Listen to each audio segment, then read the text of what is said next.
Another group of tests that we have here are for the transverse humeral ligament. Make sure it's intact.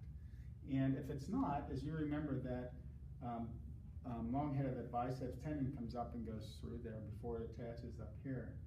Now, if that transverse humeral ligament is gone, then that bicipital tendon could slip out of that. Now, you got to remember, you don't always think bicipital tendon and shoulder problems, but when you're thinking something shoulder, you need to think bicipital tendon issues.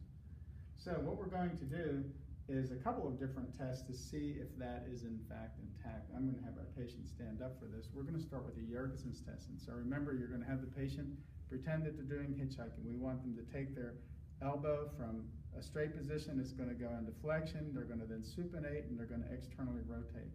And so would you do that for me? Just put your arm a little straighter. There you go. Now flex it, externally rotate, and extend. There you go. And what happens as you're doing this is you're engaging the bicep as you're flexing your elbow and as you're supinating. These are all the functions of the bicep. And then this external rotation, what that helps to do, this is usually where that bicipital tendon will slip out of that groove.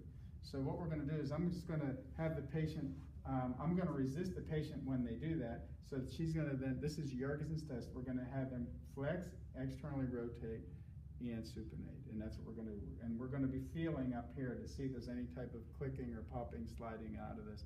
If there's no clicking or popping, but there's pain, maybe it's some bicipital tendonitis. But again, we're going to see if that's intact in that area. Another test for that is the transverse humeral ligament test, and I'm going to be behind my patient on this one. And to set this test up, it's the same thing basically. We're going to just come here, we're going to palpate right over that